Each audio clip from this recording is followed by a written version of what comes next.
Hi, and welcome back to another edition of PDQ-PD.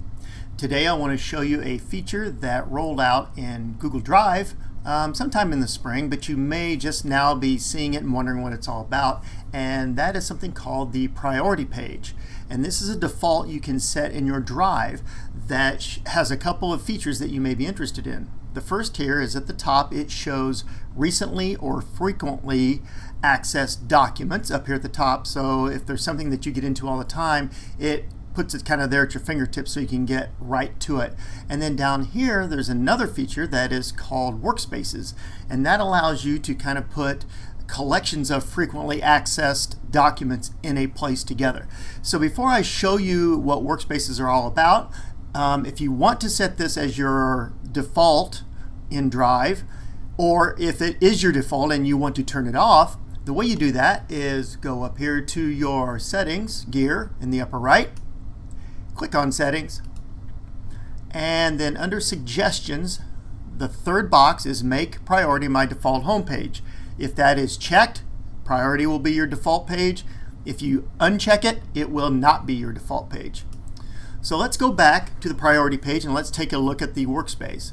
I've already created one here with presentations, because a lot of times I need to access my presentations pretty quickly and I don't want to go into my Drive and dig around and find them. But I'm going to create a new one here, and there's always going to be this blank one here, a create workspace. So I'm just going to create that. I'm going to give it a title,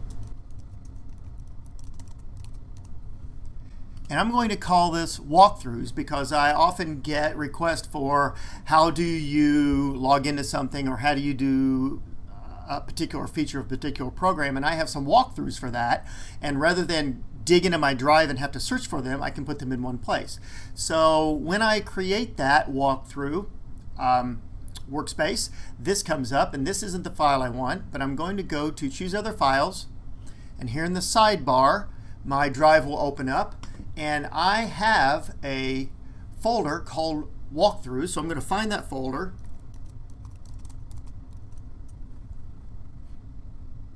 It's right here. I'm going to open that folder, and here's a lot of the walkthroughs that I have. So I'm going to pick one, and let's say this Canvas integration, and then I'll click insert, and it brings that integration walkthrough over here to my walkthrough workspace. And of course they're giving me a suggestion here, but I'm going to ignore that because I want to add another file. I'm going to go back and do the same thing.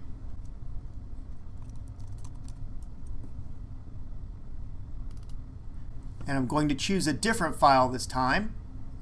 This time I'm going to choose exporting Canvas courses, and I'm going to insert that, and it adds that to the course. Now I'm going to select done for now, and you can see that it's added that workspace here. Now, for example, that's how you can add when you're in the workspace, how you can go find and add a file. But I'm going to kind of show you the opposite way. I'm going to go to this presentation here at the top, and I'm going to select the three dots, and you can see there is an add to workspace, and then I can choose this workspace to add this to. It's already in my other one. I can select it there, and you can see it adds it to my walkthrough workspace. The same thing applies if you go into your Drive and you get to a file. Let's see if I can get a file open here real quick. Okay, so here's a file. I can go to my three dots, add to workspace, and put that in any of the workspaces that I want, or create a new workspace. So there it is. That's the priority view in Google Drive. I think once you start to use this, it'll allow you a little bit more flexibility in how you assemble your documents. One last thing, when you're done with this workspace, if you find you no longer have a use for it, you can click the down arrow, and you can remove the workspace, and it removes the workspace, but it leaves the files in their original folders, and I believe it gives you an alert to that effect. Yep, the files will remain in their original location. So you can remove that, it's gone, and you have a blank one that you can start with again. Again, that's the priority view in Google Drive. Hope this tip was helpful to you, and as always, have a great day.